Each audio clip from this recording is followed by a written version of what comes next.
మాఘపురాణం 23వ అధ్యాయం. మాఘమాస మహిమ. నారదుని దౌత్యము, దేవతల దైన్యము.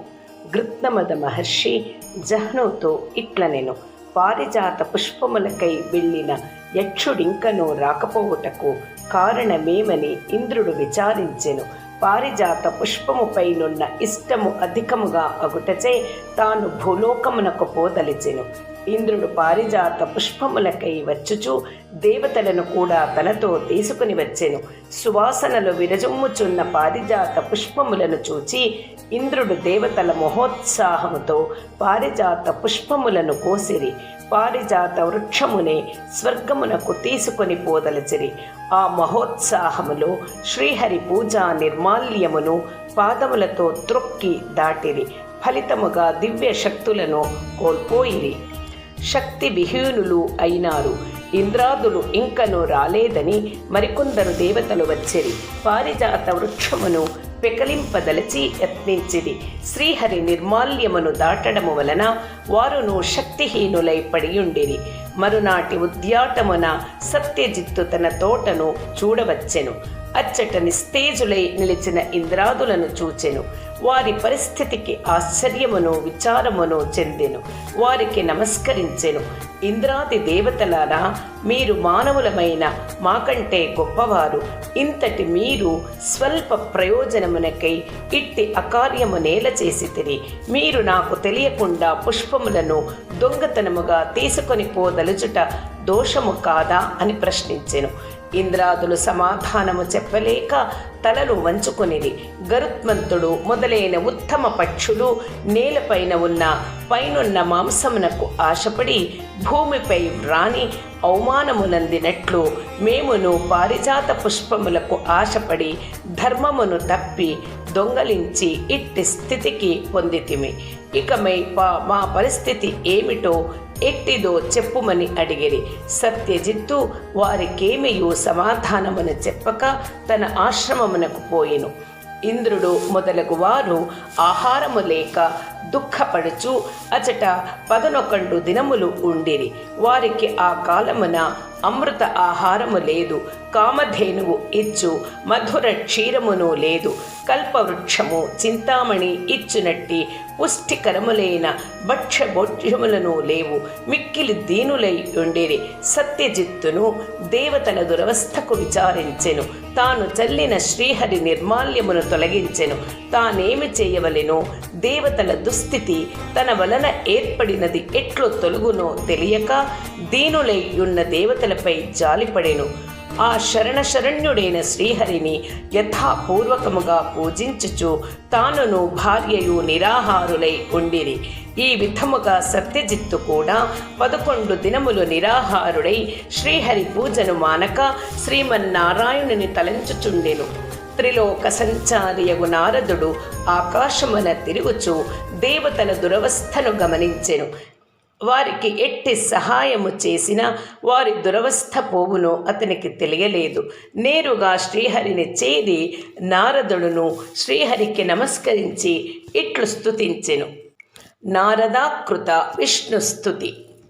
ఆర్తత్రాణపరాయణాయ భవతే నారాయణాయాత్మనే గోవిందాయ సురేశ్వరాయ హరయే శ్రీశాయ చేశాయ చ మిత్రానేక హిమాంశుపావక మహాభాసాయ సాధ్యప్రదే శ్రీమత్పంకజపత్రమేత్ర నిలసత్ కృష్ణాయ తుభ్యం నమః.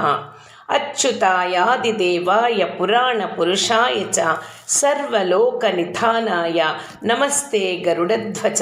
నమో అనంతాయ హరయ క్షీరసాగరవాసినే భోగేంద్రతల్పశయన లక్ష్మాలింగిత విగ్రహ. నమస్తే సర్వలోకేశ నమస్తే విశ్వసాధన సర్వేశ సర్వగస్త్యంసి సర్వాధార సురేశ్వర. సర్వంత్యమేవ వృజసి నత్వరూపస్థ్యమహి పురుషాహి గుణాధ్యక్ష గుణాతీత స్యాతనః.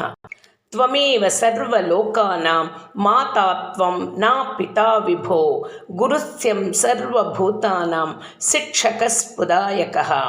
ప్రతిష్ఠితమిదం సర్వం పూర్ణం స్థావర జంగమం ప్రసీద పాలయ విభో నమస్తే సురవల్లభ. నారదుని స్థితుని విని సర్వజ్ఞుడగు శ్రీహరి ఏమియూ నెరుగని వానివలే, నారద స్వాగతము, ఇప్పుడిందులకు ఈ స్థుతి నీకేమి కావలేయునో చెప్పుము. ఏమి చేసినా నీకు సుఖము అగును, అది ఎట్టిదైనను దేవాదులు సాధింపజాలనిదైనను నీకు సమకూర్చెదను చెప్పుమని అడిగెను. నారదుడును తలవంచి, ఇంద్రాదులు చెడు పనిని చేసి ఆపద పాలైరి. భూమి యందు పారిజాతమును వృక్షమొకటి కలదు. దాని పుష్పముల సౌందర్య సువాసనలకు విస్మితులై వాని యందిష్టపడిరి. ఆ పుష్పములను ప్రతిదినము దొంగలించుచుండిరి. ఆ పుష్పములకై మిక్కిలి ఇష్టపడిన రంభ మొదలగు అప్సర స్త్రీల కోరికను తీర్చుటకై ఇంద్రుడు దేవతలతో పాటు వెళ్ళి ఆ పారిజాత వృక్షము వద్ద అగ్ని సమీపమున రెక్కలు కాలి పడిన మిడుతవలే దేవతా గుణములతో పడి ఉన్నాడు. అమృత ఆహారులైన ఇంద్రాది దేవతలు 11 దినముల నుండి నిరాహారులై దీనులై పడి ఉన్నారు. భగవాన్ శ్రీమన్నారాయణమూర్తి నీవిప్పుడు వారిని దయ ఉంచి రక్షింపవలెనని నారదుడు కోరెను. నారదుని మాటలను విని శ్రీహరి, నారద, అమృత కలశము నుండి తొణికి పడిన 2 బిందువుల అమృతమే పారిజాత వృక్షముగను తులసిగాను అయినది. అనగా ఆ 2ను అమృతము నుండి పుట్టినవి. 2 మిక్కిలి పవిత్రములు. సత్యజిత్తను వాడు ఆ మొక్కలను సంరక్షించెను. తుదకు అది యొక్క మనోహరమైన పుష్ప వాటిక అయ్యెను. సత్యజిత్తు ఆ పుష్పములను, తులసి దళములను అమ్మి ఆ ధనముతో దరిద్రులను, ఆర్తులను పోషించి తరువాత కుటుంబమును పోషించుకొనుచు ఉండెను. నన్ను పూజించుచుండెను. ఇట్టి ఉత్తమునకి దీనులకును జీవనాధారమగు పుష్ప సంపదను త్రిలోకాధిపతియగు ఇంద్రుడు నిత్యము తన సుఖమునకై అపహరించెను. చివరిగా దీనుడగు సత్యజిత్తు నన్నర్చించిన నిర్మాల్యమును పుష్ప వాటికలో జల్లగా భోగలాలనుడగు ఇంద్రుడు ఆ నిర్మాల్యమును కూడా దాటెను, త్రొక్కెను.